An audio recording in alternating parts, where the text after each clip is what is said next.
제가 어릴 때 이 캠프 이런데 시골에서 캠프를 가면 이 성경책을 꼭 가지고 가잖아요.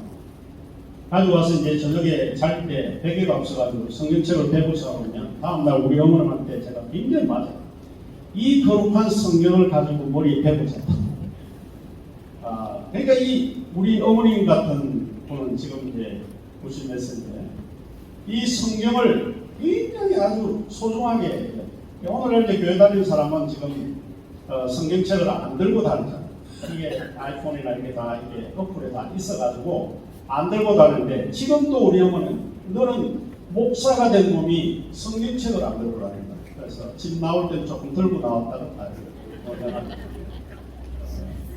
그러니까 이 성경을 읽는 게 더 중요한 거예요. 성경을 믿는 게 중요한 게 아니라 성경을 읽어보면 된다. 읽으면 그 안에는 교훈이 있고 책망과 바르게 함과 의로 교육하기에 유익하다는 거예요. 이 성경은 읽으셔야 한다는 것이죠. 히브리서 4장 12절 말씀도 이렇게 표현하고 있는데 하나님의 말씀은 살아있고 활력이 있어 좌우에 날선 검보다 예리하여 혼과 영과 및 관절과 골수를 찔러 쪼개기까지 한다. 그리고 우리의 마음과 생각을 관찰한다. 이처럼 하나님의 말씀은 그 자체가 능력이고 힘입니다. 여러분이 더 하나님의 말씀을 사모하고 읽으셔야 합니다. 일반 성도들보다 목회자가 더 성경을 사랑하셔야 합니다. 그런데 오늘날 우리가 성경을 재어두고 너무 책들이 많으니까 그런데 의존하고 살아가는 사람들이 굉장히 많다는 것이죠. 신정통주의 신학자이고 20세기 최고의 신학자, 신학의 교부라고 이제 불리고 있는 칼 바르트라고 하는 스위스 출신의 교수 출신이었죠. 그분도 교회의 중요한 임무 중 하나가 하나님의 말씀을 떠나서는 목회 사역의 방식은 존재하지 않는다 이렇게 이야기했습니다. 하나님의 말씀을 제외하고 목회를 생각하는 것은 그만두라 뭐 이런 이야기이죠. 그러면서 그가 참 우리의 마음에 와닿는 말씀 중에 하나가 뭔가면 목사의 최고의 영광은 하나님의 말씀을 맡고 있는 것인데 곧 캐리그마의 영광이다 이렇게 이야기하셨어요. 이 캐리그마라고 하는 것이 강단이라고 하는 뜻이고 설교의 설교. 이 목사의 가장 영광스러운 일은 캐리그마의 영광, 설교의 영광이다 하는 것이죠. 목사의 최고의 영광은 설교의 설교. 이 설교가 정말 이게 중요하다라고 합니다. 목회를 하다 보면 이제 설교하기 싫어가지고 부목사한테 맡기고 이런 경우도 굉장히 많아요. 저도 이제 지금 서머나 침례교회의 협동 목사로 지금 섬기고는 있는데 부목사가 설교하는 교회 잘 안 가고 다른 교회 가요. 그런 생각. 이 목사님들이 이렇게 하나님의 말씀 이게 충실해야 되는데 그것이 이제 많이 떠나 있는 것 같은 느낌을 제가 받죠.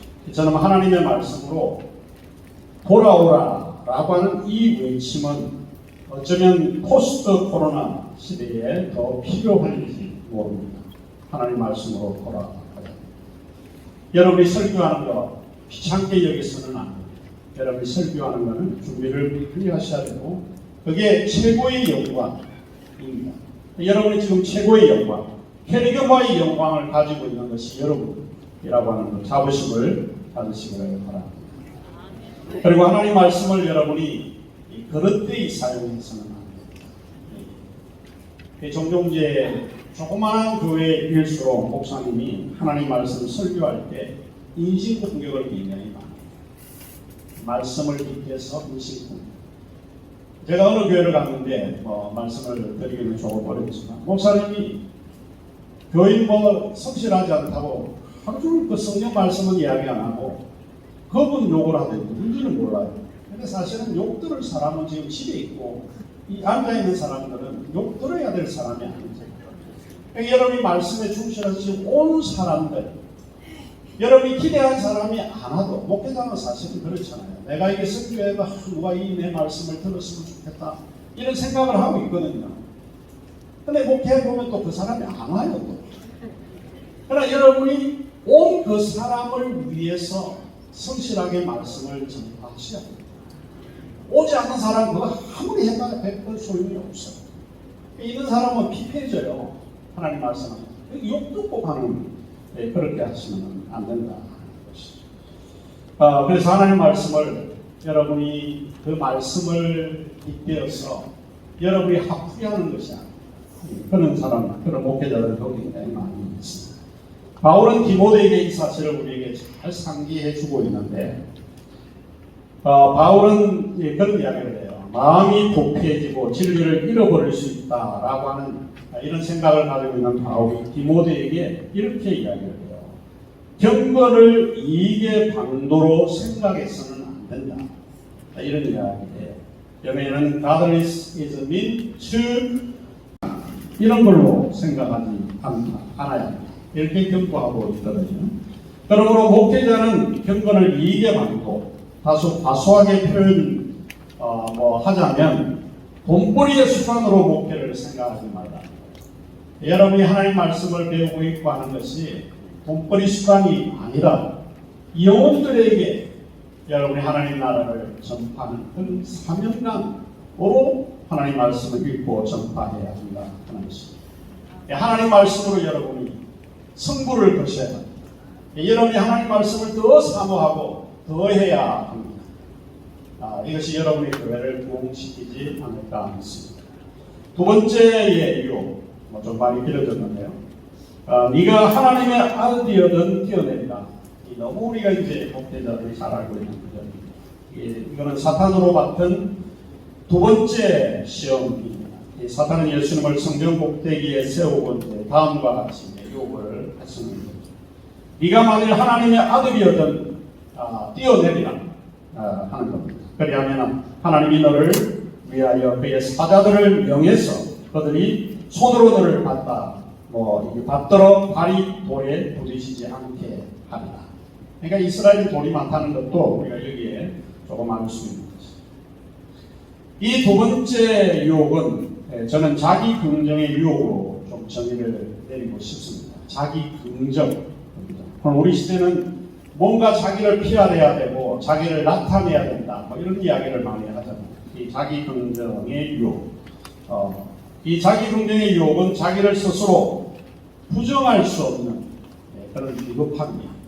내가 나를 부정할 수 있어야 되는데 이런 거를 부정하지 못하면, 자기를 부정하지 못하면 자기가 누구인지 자기를 너무 과대평가하게 된다라고 보는 거예요. 자기를 기만할 수 없는 비겁함, 또 자신을 불신할 수 없는 빌리그리안 목사님에게 그렇게 물었습니다. 그분이 이제 몇 가지 이야기를 하셨는데 자기는 여자에 대해서 유혹을 받아본 적이 없다. 그런 이야기를 하시더라고요. 부인을 잘 만나서 저러지 않나? 나는 속으로 이제 그런 생각을 했는데 그런데 자기가 매일매일 끊임없이 받는 유혹 중에 하나가 자기는 세계 최고의 이벤젤리스트, 전도자다. 이런 유혹은 매일 순간 일어납니다. 자기는 최고다.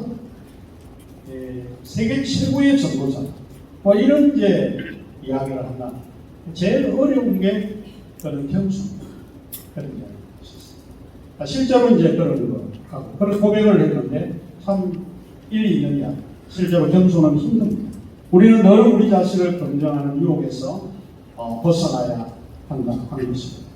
그럼 우리는 우리 자신을 긍정하기보다 여러분이 우리 자신을 미워하고 부정할 수 있는 용기도 가져야 합니다. 이건 용기예요. 내가 내 자신을 부정하는, 긍정하지 않겠다라고 하는 거가 일종의 용기입니다. 여러분 겸손하는 여러분들이 되시길 바랍니다. 마지막으로 시간이 많이 갔는데 마지막으로 우리가 알고 있는 세 번째 시험이 천하만국과 모든 영광을 원하는 유혹. 이게 세 번째 유혹. 예수님이 세 번째 시험은 사탄이 예수님께 천하만국과 모든 영광을 보여주며 이 모든 것을 내게 주겠다. 이렇게 약속했어요, 사탄이. 저는 이 시험을 가치관에 대한 유혹이다. 이렇게 보고 싶습니다. 이 사탄은 만일 내가 내게 딱 한 번 절하고 타협하면 내가 이 모든 것, 보이지 않냐? 이 넓은 이런 땅과 이 만국 너에게 주겠다. 이렇게 유혹을 했습니다. 딱 한 번 절하면 저 같은 건 할 것 같아요. 돈이 없기 때문에 한 번이 아니라 100번 하라고 해도 할 것 같습니다. 이 모든 영광, 이 세상에 누릴 수 있는 모든 영광을 탑니다. 세상의 모든 방향은 저는 이제 이 시험을 가치관의 시험이다 이렇게 봅니다.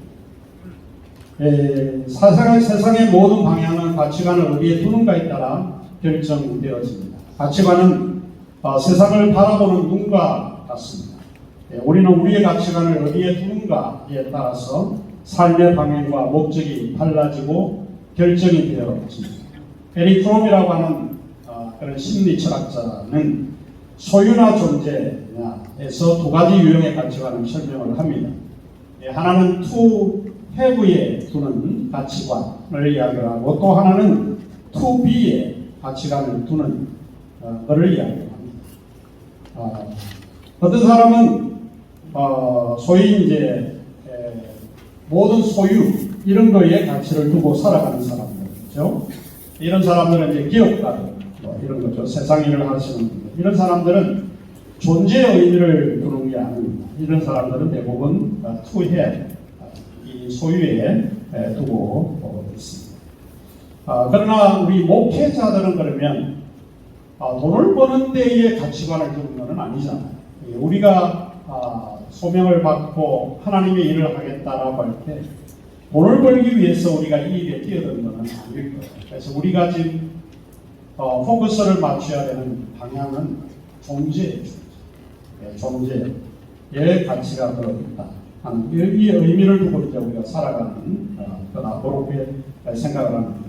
그래서 목회자는 돈을 벌기 위해서 목회자가 된 것은 아니기 때문에 목회자는 영혼을 구원하고 하나님의 나라 복음을 전파하기 위해서 상처받은 그들을 하나님 말씀을 통해서 치유하고 이런 일을 하는 것이 이제 목회의 길이죠. 이 목회의 길은 사실은 십자가의 길이고 쉬운 길이 아닙니다. 어려운 일을 감내해야 하는 것이 사실은 목회입니다.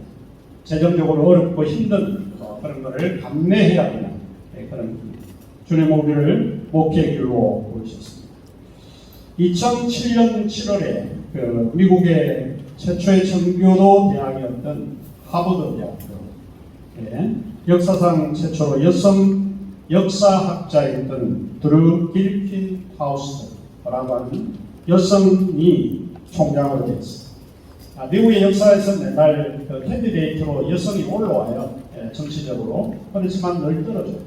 그런데 2007년 7월에 이 파우스트라고 하는 여성 역사학자를 하버드 대학교 최초의 여성 총장으로 선임을 했습니다. 참 엄청난 그런 사건이었습니다. 제가 이제 예대학교에 연구교수로 이제 가 있을 때인데 그 당시 이제 옆에 있는 교수들도 굉장히 아주 놀라운 표정을 했습니다. 이 하버드 대학교 여성 총장으로 임명을 할 때에 파우스트가 총장 수락 연설에서 그가 한 말이 굉장히 인상적이어서 제가 노트를 했던 것이 기억이 나는데 그분이 이런 이야기를 했어요. 교육은 사람을 몫으로 만드는 것이 아니라 몫을 사람으로 만드는 것. 이렇게 이제 수락 연설을 했어요. 적용해 보면 목회는 성도들 몫이죠. 기능적인 사람을 만드는 데 있는 게 아닙니다. 목회자의 일은 목수를 만드는 데 있는 게 아니고 목수를 사람으로 만드는 데 있다 하는 자입니다. 예수님은 여자들에게 이렇게 말씀을 하셨잖아요. 나를 따라라. 그러면 사람을 낳는 어부가 되게 되겠다. 이 사람을 낳는다라고 하는 게 영어의 soul winning이에요. soul winning. 영혼을 얻는다 이런 것이. 전도한다라고 하는 말로 하는데 전도는 사람을 얻지 못하면 전도가 안 되는 겁니다. 그래서 사람을 얻어야 돼요. 예수님께서 우리를 부르실 때에 사람을 낳는 어부, 영혼에 대한 관심을 갖는 그런 일로 우리를 부르셨다. 우리는 뭔가 돈을 잘 벌게 해주는 이런 방식으로 우리를 부르는 게 아니고 우리는 존재를 위해서, 영혼의 존재를 위해서 우리를 부르셨다 하는 것입니다. 예수님께서도 상한 갈대를 꺾지 않으시고 꺼져가는 심지도 끄지 않으십니다. 이 영혼들이 피로해하고 고통스럽고 어려운 그런 것들을 치유하고 그 상처를 싸매주는 그런 일이 바로 목회자가 하는 일이다 하는 이야기입니다. 이 목회자는 성도들을 도구적 수단이나 기능적 존재로 여러분이 이해하시면 안 됩니다. 그 영혼들은 하나님의 형상으로 지음을 받은 이 존재, 굉장히 한 영혼이라고 하는 게 숭고하고 아름다운 그런 모습입니다. 하나님의 형상으로 지음을 받았다. 저는 그 의미가 굉장히 깊습니다. 대부분 이 구절을 생각할 때에 사람들이 남자들만 하나님의 형상으로 지음을 받았다고 생각합니다. 여성들도 하나님의 형상입니다. 여러분의 자녀들도 자세히 보면 하나님의 형상으로 하나님께서 지었습니다. 무슨 뜻입니까? 그들을 존중하고 그들을 돌보고 사랑하라 라고 하는 그런 의미라고 보는 거예요. 사탄은 굉장히 머리가 뛰어난 게 바로 이런 겁니다. 너가 이 천하만국 이런 게 더 좋지 않나, 이런 유혹이죠.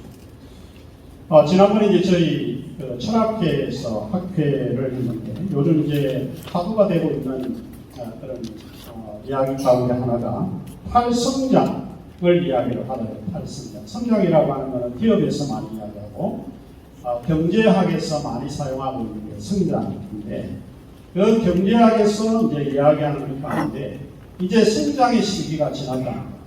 이 경제학에서 이제는 눈을 돌려야 될 때가 있는데 바로 그것이 사람에게로 눈을 돌려야 된다. 그렇게 봅니다.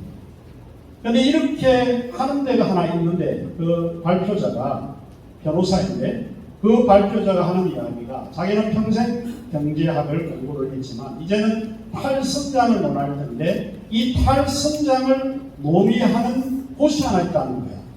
그게 바로 교회라는 거야. 그러니까 사람들이 이제 마음에 받은 상처 이런 것들을 치유할 수 있는 공간이 있는데 그게 교회다. 이 존재를 사랑할 수 있는 곳이 다른 곳이 있는 것이 아니고 바로 우리가 섬기고 있는 교회라고 이야기를 하는 거예요. 기업인들도 상처를 받고 모든 사람들이 좌절감을 느끼고 있는데 교회에 오면 그런 사람들을 치유할 수 있는 사람이 목회자입니다. 여러분이 영혼을 사랑하는 사람들이기 때문에 돈을 벌 수 있는 기회를 가르쳐 주는 것이 아니에요. 그 마음, 상한 심령들, 상한 갈대를 끊지 않고 또 꺼져가는 심지도 끄지 않게 하는 것이 목회자의 역할이라고 하는 것입니다. 사단은 우리가 가시는 모든 길은 바로 이런 길이었는데 영광의 길로 가게 합니다.